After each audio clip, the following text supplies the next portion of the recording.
channel. Today I wanted to talk to you guys a little bit about a really cool idea for saving money.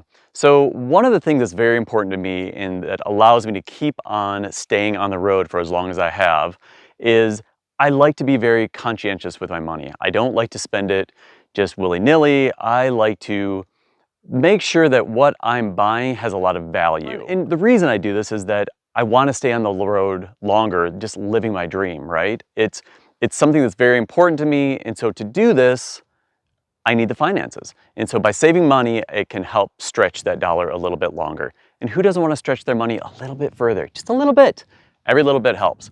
So one of the options that can help you save money is getting the New Mexico State Park Pass. They sell an annual camping pass.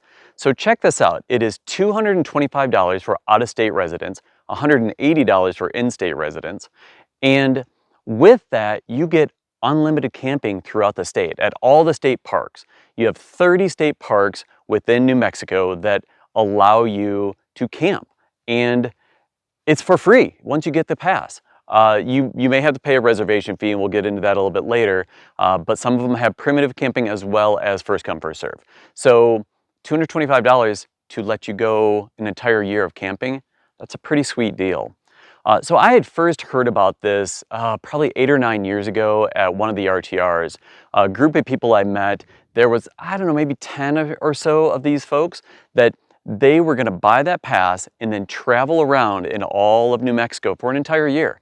They were just gonna bounce from campground to campground and just explore the entire state. That was just such a cool concept for me because you're staying in a smaller area, you are really getting to see different parts of New Mexico, which is a beautiful state. So this very much intrigued me. And so this year, for you guys, I'm gonna go buy the New Mexico State Park Pass, the annual pass for camping, and I'm gonna tell you about my experience with that. So I'm going to let you guys know what it was like, how it works, what it costs, how you pay for it, all that stuff. We're gonna cover that in this video. So yeah, so let's go ahead and go buy the pass right now. So come along, guys. Okay, well I got my pass, so I'm all set to go. I just need to put these on my vehicles.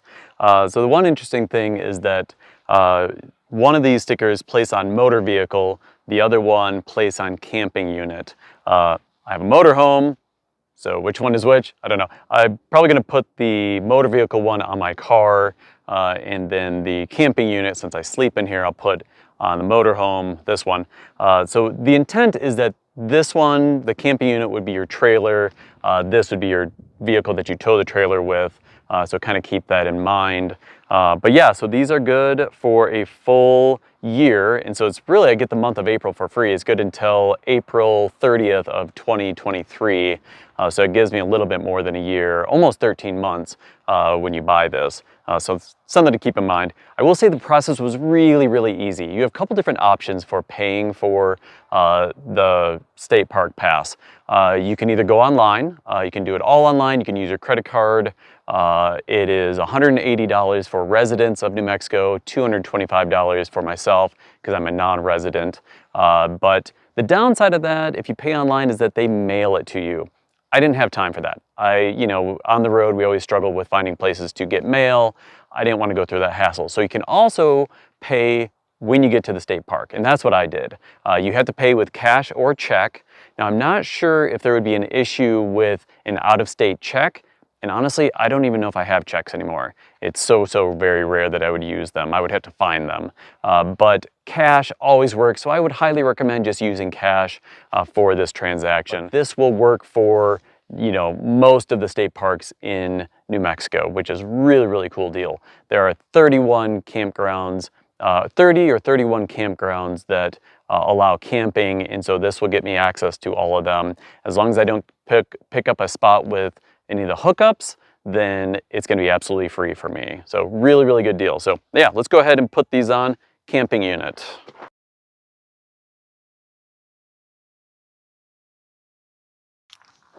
Okay, so I put it on very crookedly.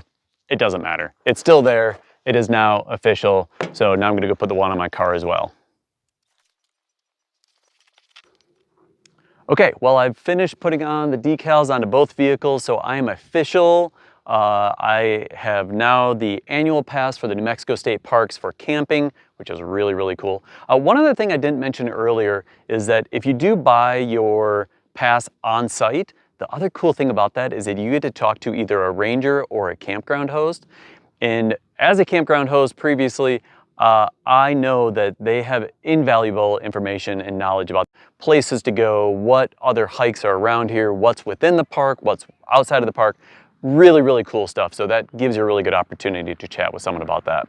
Now that I am all official and I am good to go, so now what's next? What do I do? What are some of the benefits of having the state park pass? And we're gonna go over those in just a second. Okay, now that I have purchased the pass, I have it all affixed to my vehicles, I'm all good to go in that. Let's go over some of the benefits of having the state park pass for New Mexico, the annual camping state park pass.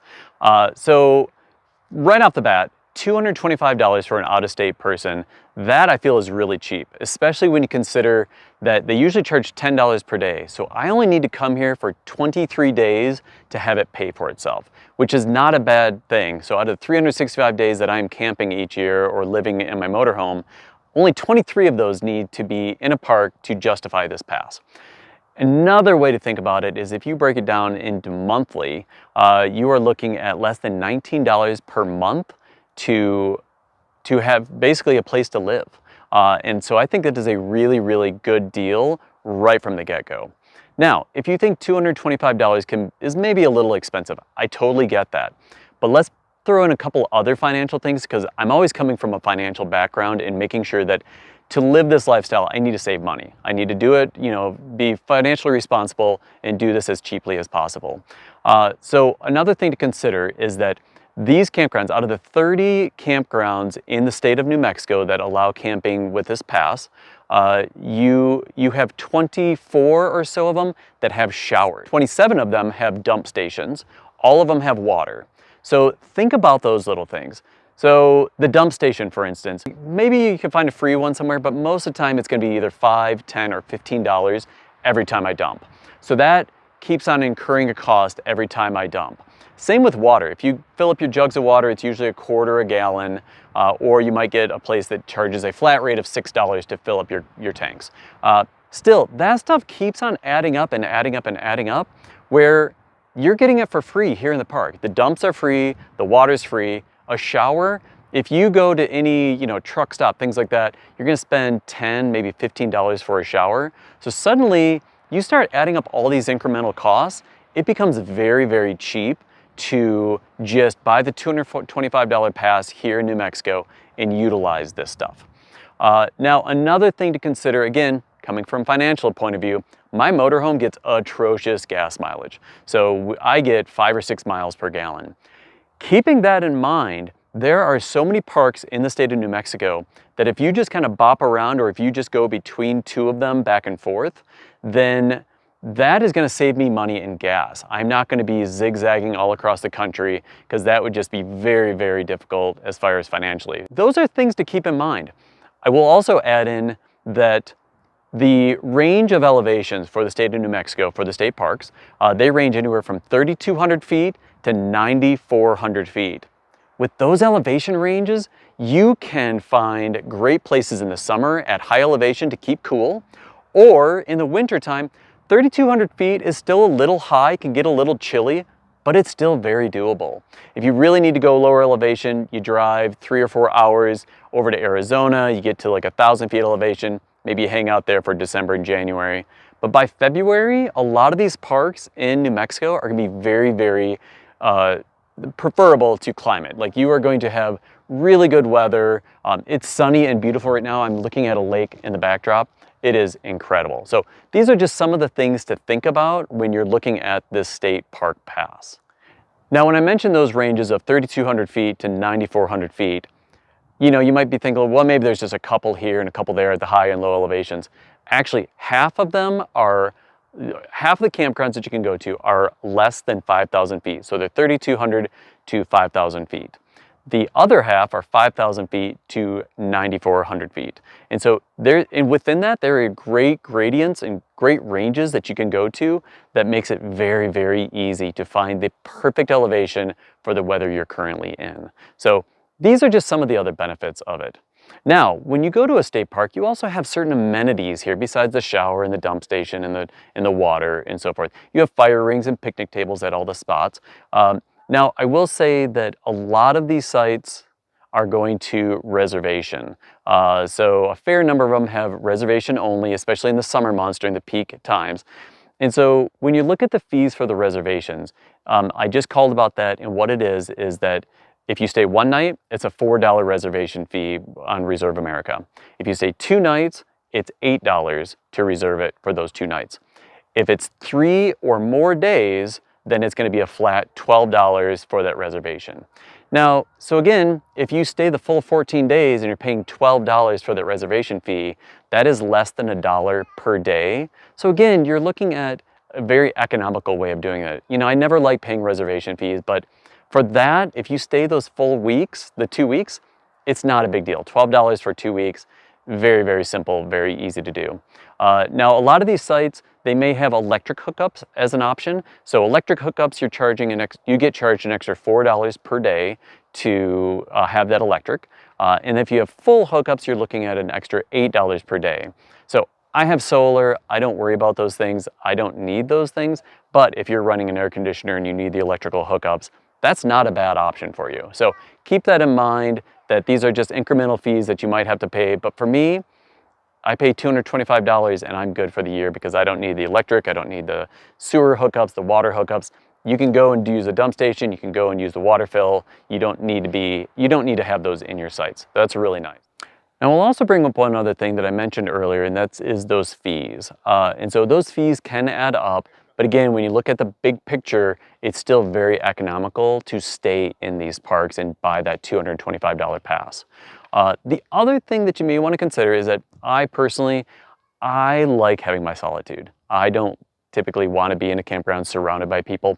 I will say this campground, these sites are very spread out. Like, I don't feel like I'm getting encroached in by my neighbors. We're not all parked right next to each other. So there's actually a fair amount of free space in this particular campground. So you have that to consider. Also, a lot of these campgrounds offer primitive campsites. And so you may not need to make a reservation for those sites.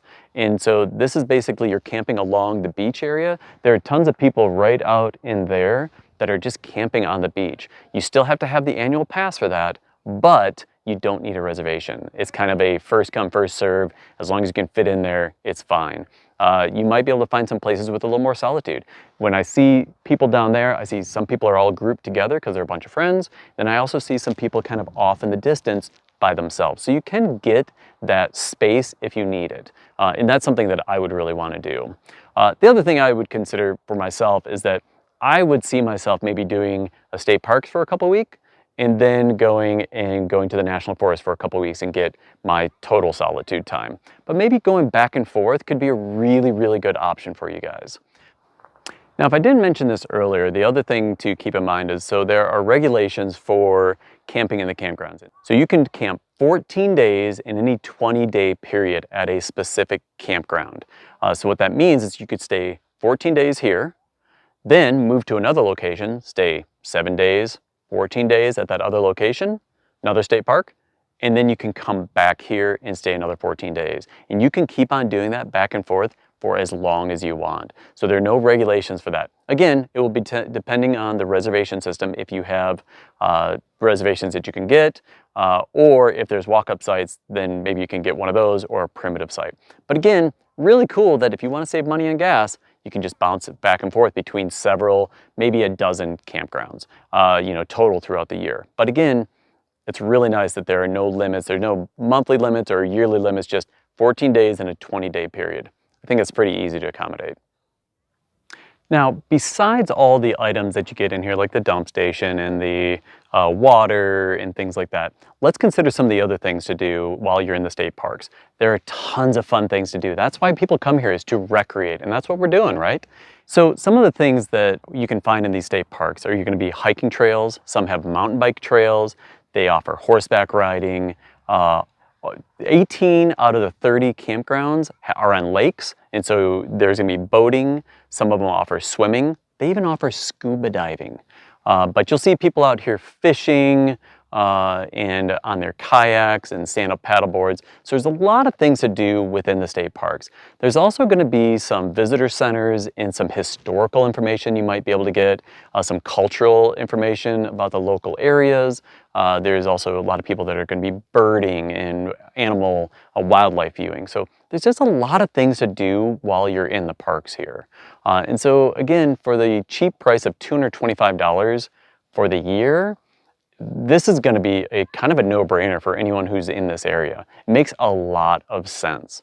And so again, I always think about financial aspects of these, and it just makes sense that it's cheap and I get to do all these things. I get to shower, dump my tanks, get fresh water, all these things for an incredibly low price. So I think it's a really good deal and something you should definitely consider.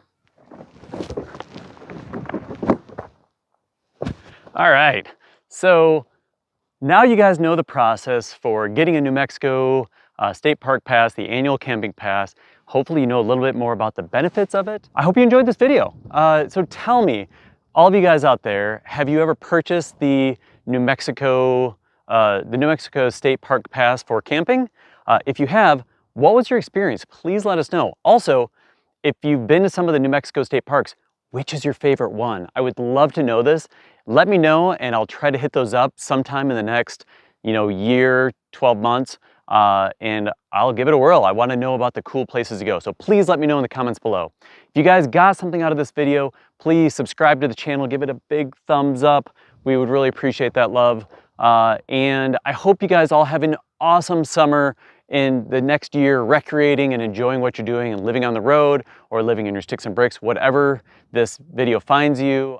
I hope that it helped you guys out in some way. But until next time, you guys have a great day, have a great summer and winter, have a great year. We'll talk to you later. Cheers.